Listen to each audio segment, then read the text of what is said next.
बोलिए श्री राधा वल्लभ सरकार की जय। सद्गुरुदेव भगवान की जय। प्यारे प्रभु प्रेमियों, परम पावन भक्ति माता श्री मीराबाई जी का पावन चरित्र आज आप सभी श्रवण कर रहे हैं। आपने कल श्रवण किया मीराबाई के पास जो श्री राधा रानी की सखी हैं चंपकलता, पहले जो मीराबाई जी के पास रहती थी वो आई और भगवान का समाचार द्वारका जाने के लिए दिया। भक्तों, मीराबाई महान संत है। कल आप श्रवण कर रहे थे श्री राधा रानी और भगवान श्याम। मीरा जी ने प्रश्न किया था, क्या मुझे याद करते हैं? तो चंपकलता कहती हैं कि वो आपको हमेशा याद करते हैं, क्योंकि दोनों मिली हैं तो भगवान की चर्चा हो रही है। भक्तों देखिए, संसार का जीव जब मिलता है तो संसार की गल्लां होती हैं, और भगवान का भक्त जब मिलता है तो भगवान की चर्चा होती है। तो चंपकलता मीरा जी से कह रही थी कि ठाकुर जी कहते हैं मुझे मीरा नाम बड़ा प्रिय है, मीरा नाम मुझे सुख पहुंचाने वाला है, बड़ा प्रिय है। और चंपा जी कह रही थी कि ठाकुर जी कह रहे थे जो मीरा का विरोध करने वाले हैं ना, वो मीरा के बैरी नहीं हैं, वो तो मेरे बैरी हैं। ऐसा भगवान श्याम सुंदर कह रहे थे। चंपा जी सुना रही हैं मीरा जी को।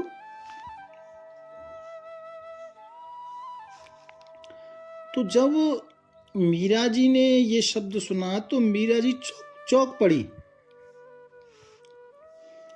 और चंपकलता को मीरा जी कहती हैं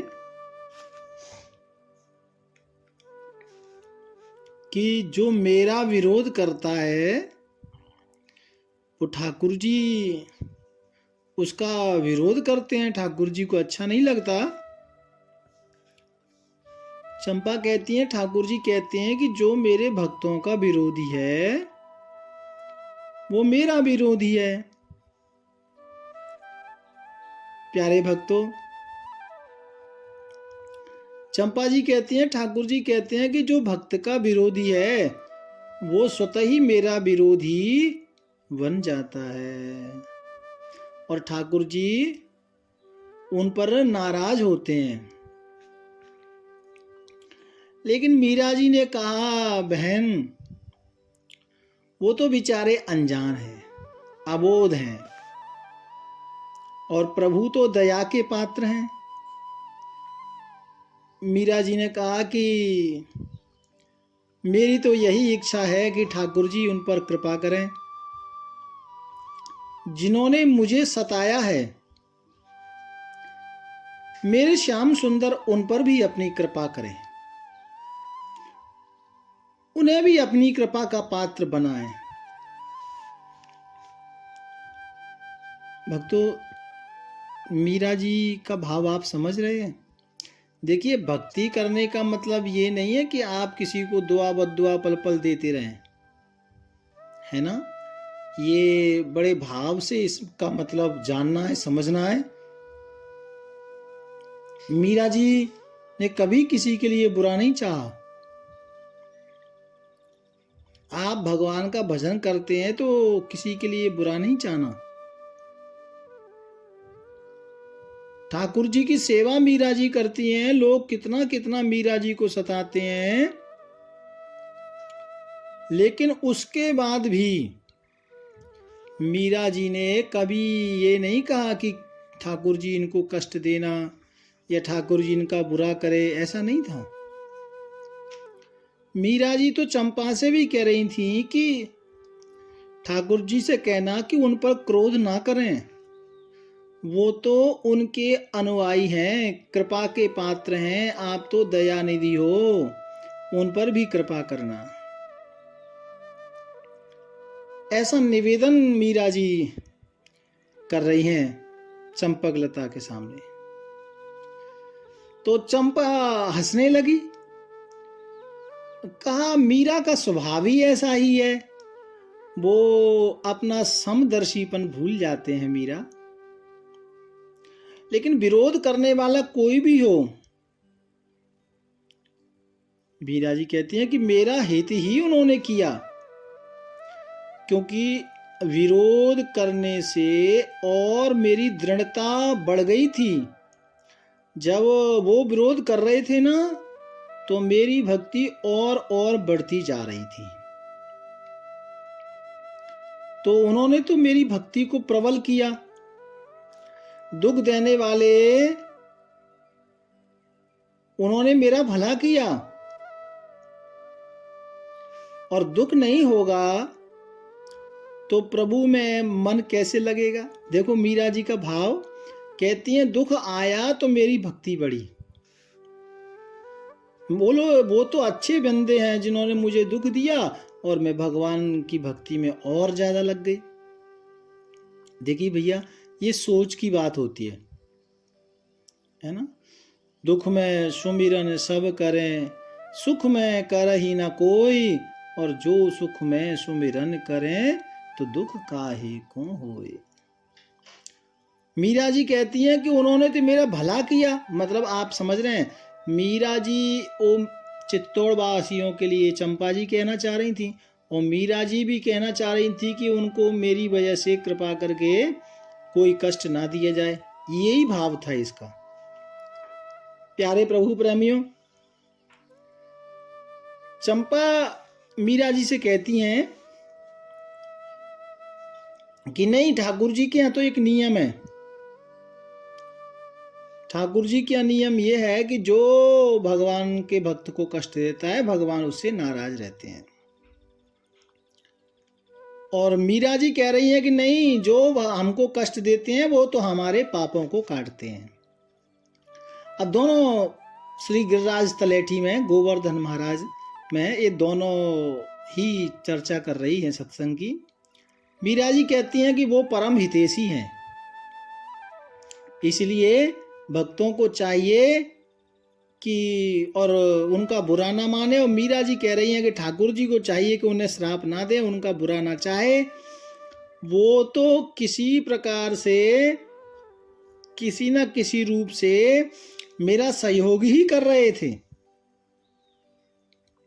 वो मेरे पाप काट रहे थे। पाप कटने में और सरलता मुझे हो रही थी। चंपा को मीरा जी ने ऐसा कहा तो चंपा ने थोड़ा सा सिर हिलाया सहज भाव से, और मानो चंपा कह रही हो तो फिर वो राणा विक्रम, जो आपको जिसने विष पिलाया, नाग भेजा, भूत कोठरी में बंद किया, ये सब चंपा कह रही है। और आपका जिस शत्रु ने आपके सिर पर तलवार चला दी, मीरा जी कहती हैं वो ठीक है, लेकिन मैं कुछ नहीं जानती। मेरी इच्छा इतनी है कि ये राणा ने जो कुछ किया वो अपने लिए किया। और चंपा ये बताना चाह रही थी कि आपको मालूम नहीं, ठाकुर जी ने तो उनके साथ लीला कर दी, आपके साथ बुरा किया तो मतलब उसका शत्रुओं ने कैसे सिर काटा, कैसे राणा को मारा, ये चंपा जी बताना चाह रही थी। लेकिन मीरा जी ने बीच में बात काट दी, कहा मैनू सुनना नहीं कुछ, मैं तो चाहती हूँ भगवान सबका भला करे, मैं यही चाहती हूँ। ये बातें दोनों आपस में चर्चा कर रही थीं। उसी समय मीरा जी की दासी केसर आ गई और मीरा जी को कहा, भाई साहब, ठाकुर जी का भोग लग गया है और प्रसाद पाने की कृपा करें। देखो भक्तों, अभी चंपक लता का रहस्य खुला नहीं है, अभी केवल मीरा जी को ही पता है। और जो दो सहेलियां दासियां थीं जो मीरा जी के पास रह रही थीं, उनको चंपा के बारे में कुछ नहीं पता, उनको किसी को कुछ नहीं पता था, और केवल मीरा जी को ही पता था। तो भक्तों, मीरा जी क्योंकि प्रसाद बन गया ऐसा सूचना मिली, तो मीरा जी के साथ ये चंपक लता गए गिरिराज जी में जितों प्रसाद व्यवस्था की थी। तो जो हाँ दो सेविका थी, चमेली और केसर, और तीसरी ये चंपा थी, ये तो चली गई थी भगवान के पास। तो चमेली ने देखा कि मीरा जी के साथ में जो चंपा है उसको देखा, और देख करके वो चकित हो गई। क्यों? क्योंकि अब वो चंपा नहीं थी, उसका रूप, अलंकार, वस्त्र, आभूषण है और चेहरे की लालिमा, चेहरे की चमक, ये सब देख करके चमेली चौंक गई। अरे, ये इतनी सुंदर कैसे हो गई? और उसका बैठने का ढंग, बात करने का ढंग, वो सब कुछ बदल गया था। प्यारे प्रभु प्रेमियों, चंपा तो बिल्कुल ऐसे लग रही थी जैसे पहले मीरा जी सेविका लग रही थी और चंपा स्वामिनी लग रही थी, क्योंकि अब वो भगवत कृपा हो गई थी ना भक्तों। तो बैठने का, बोलने का और एकदम तेज बढ़ गया था, क्योंकि वो चंपक लता भक्तों आपने सुनाई, वो तो अष्ट सखियों में राधा रानी की सखी है ना, वो सब कुछ उसका बदल गया था एकदम। उनको थोड़ा, जब मीरा जी के पास चंपा बैठी ना, तो वो जो दासियां थीं उनको बड़ा बुरा लगा।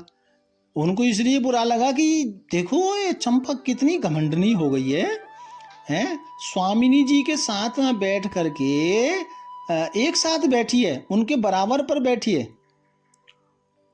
तो सोचने लगी पता नहीं क्या हो गया इसको। तो एक सहेली ने, दासी ने, मीरा जी की ने चंपा से कहा, चंपा तू कहाँ चली गई थी? इतने दिन बाद आई है, हम तो तुझे ढूंढ रहे थे, और बड़ी बन ठन के आई है। और बाईसा के बराबर पर बैठी हो, लगता है किसी बड़े राजा के पास नौकरी कर ली क्या? और फिर केसर कह रही है, जो दूसरी दासी है, कहना कितों भी नौकरी कर लो, लेकिन साढ़े बाईसा, मतलब मीरा जी, बाईसा का मतलब मीरा जी यानी बाईसा जैसी हुक्म स्वामिनी आपको 7 जन्म में भी नहीं मिलेगी। अब वो तो समझ रही थी, वही वाली चंपा, पहले वाली। तो आपस में चर्चा कर रही थी भक्तों। चमेली को अपना जैसा ही वो दोनों समझ रही थी, और बड़ी कड़क आवाज में बोल रही थी, और चंपा जी हंस रही थी, मुस्कुरा रही थी।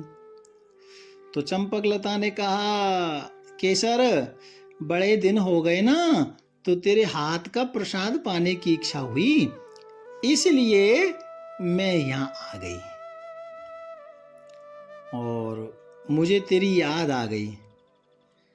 तो केसर ने कहा, हम भी ढूंढ रहे थे, खोज रहे थे, पता नहीं तुसी कित्थों चले गए, बड़े दिनों बाद दर्शन दिए हैं।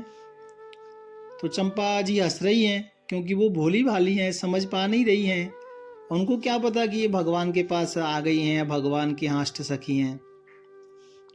और बस यही है कि वो प्रसाद दिया, ठाकुर जी का भोग लगा, प्रसाद दिया, तो चंपा यानी चंपक लता और मीरा जी वो दोनों साथ में बैठे हैं प्रसाद पाने के लिए।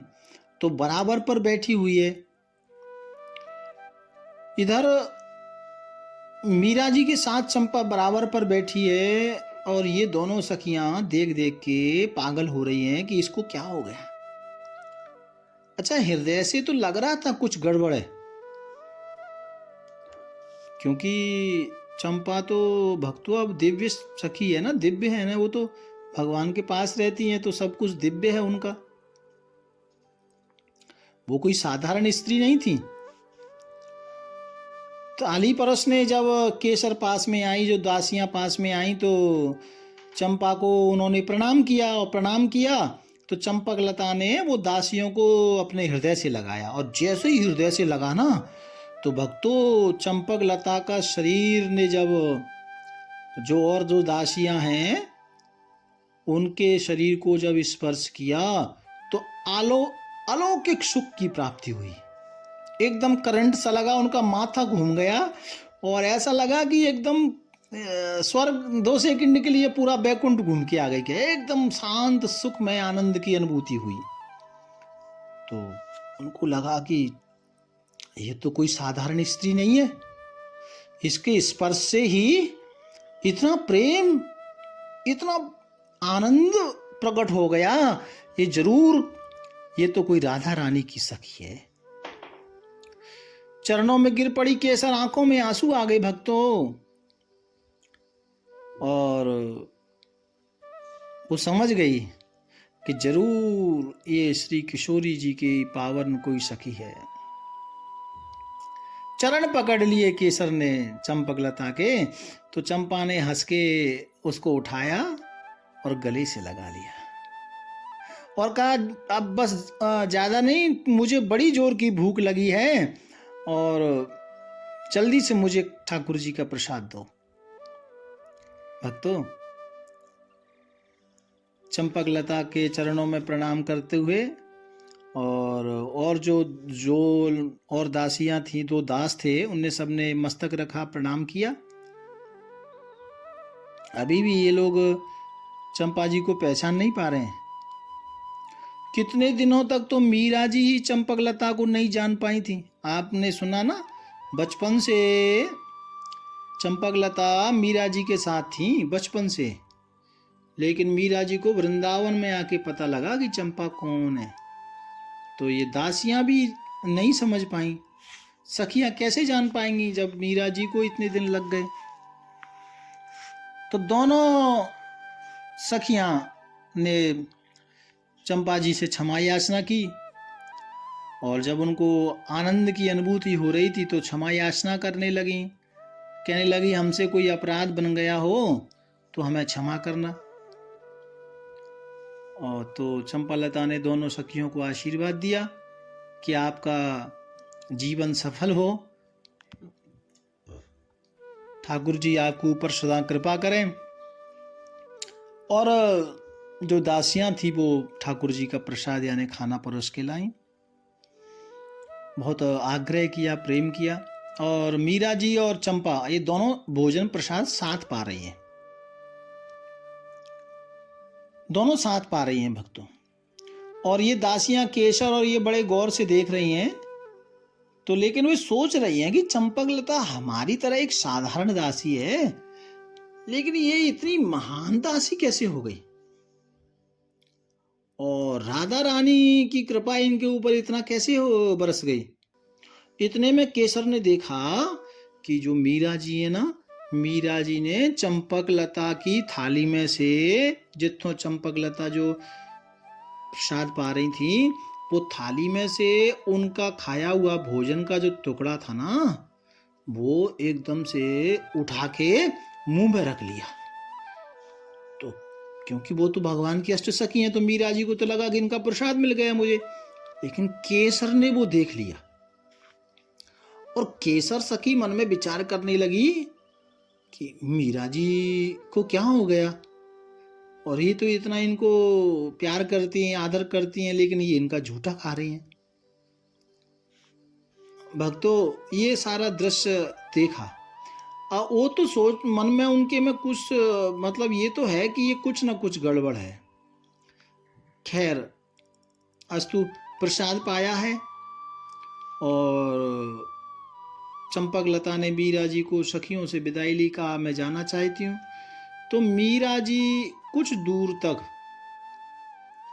चंपकलता को छोड़ने के लिए गईं गिरिराज की तलेठी में। और वहाँ तो पहले बहुत वन था भक्तों, अभी तो इतना वन नहीं है। तो जैसे ही वन में उपवन में प्रवेश किया, गिरिराज जी की तलेठी में प्रवेश किया चंपकलता ने, तो मीरा जी को कहा बस अब आप यहीं रुको, ज़्यादा आपको मैं नहीं ले जा सकती, क्योंकि मैंने आपको भी बड़ा कष्ट दिया है। और मीरा जी को कहा कि तुसी इत्थों ही रुको। मीरा जी को रुकने के लिए कहा। अब मीरा जी को जब रुकने के लिए कहा तो मीरा जी तो भक्तों व्याकुल हो गई, रोने लगी, क्योंकि मीरा जी को लगा कि एक मेरी सखी है और वो भी भगवान के पास है, तो व्याकुल होकर रोने लगी। तो चंपकलता ने मीरा जी के सिर पर हाथ फेरा और कहा, पगली तू इतनी व्याकुल क्यों हो रही है? अरे जब तू चाहे ना तब श्याम सुंदर तेरे सामने प्रकट हो जाएंगे, तुझे परेशान होने की जरूरत नहीं है। तू जब चाहेगी, जब तेरे सम्मुख ठाकुर प्रकट हो जाएंगे। और फिर तू जानती है तुम भी तो उनका ही रूप हो, परेशान होने की जरूरत नहीं है।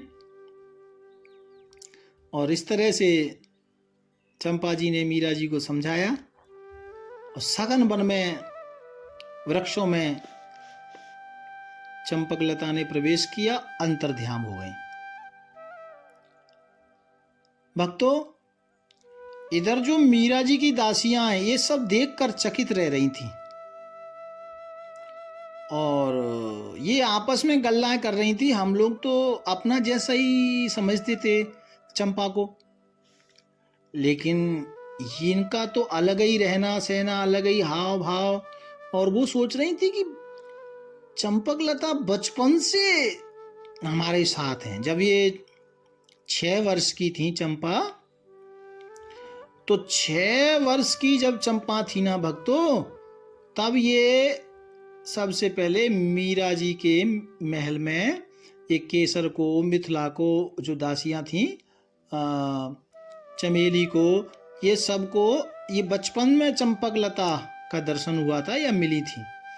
तो ये आपस में सखियां गल्ला कर रही हैं कि हम तो बचपन से चंपा को जानते थे और बचपन से ही हमारे साथ थी, लेकिन ये भगवान की सखी है, राधा रानी की सखी है, ये बात तो हम जान ही नहीं पाए।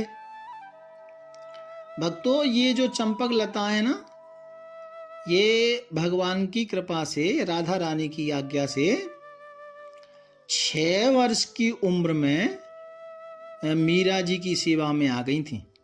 ठाकुर जी के आदेश अनुसार जब ये 6 वर्ष की थी ना, तो 6 वर्ष की जब ये थी तभी मीरा जी के महल में प्रकट हो गई थी, महल में आ गई थी। और क्योंकि ये चंपकलता भी विशेष ठाकुर जी की अष्ट सखियों से आती हैं, तो इनके बारे में भी मैं आपको थोड़ा बताना चाहता हूँ।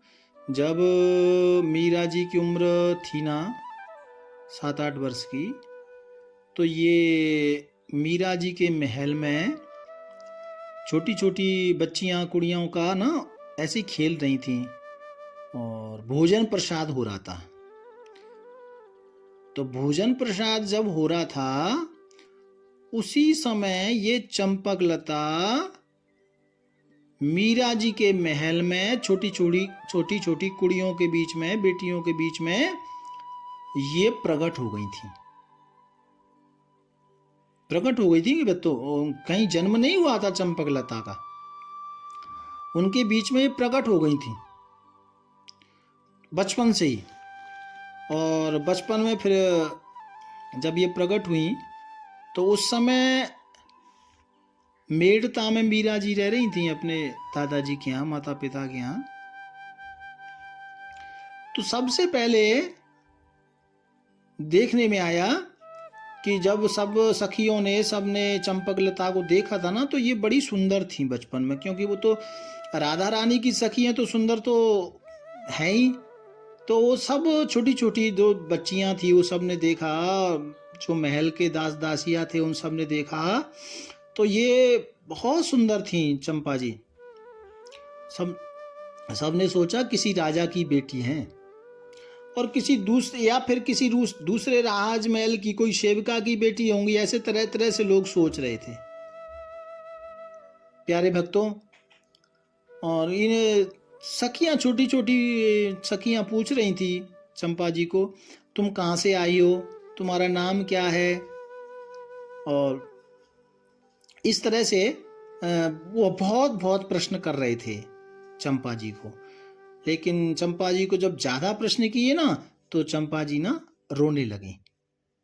तो रोने लगी तो छोटे तो बच्चियां थी ना, तो फिर इनको मीरा जी के पास लाया गया। और आगे की जो इनकी बचपन की कथा है चंपा जी की, थोड़ा परिचय हम कल श्रवण करेंगे भक्तों। बहुत प्यार भरा चंपा जी का ये परिचय है, और भाव और प्यार से बोलो राधे राधे राधे राधे राधे राधे। राधा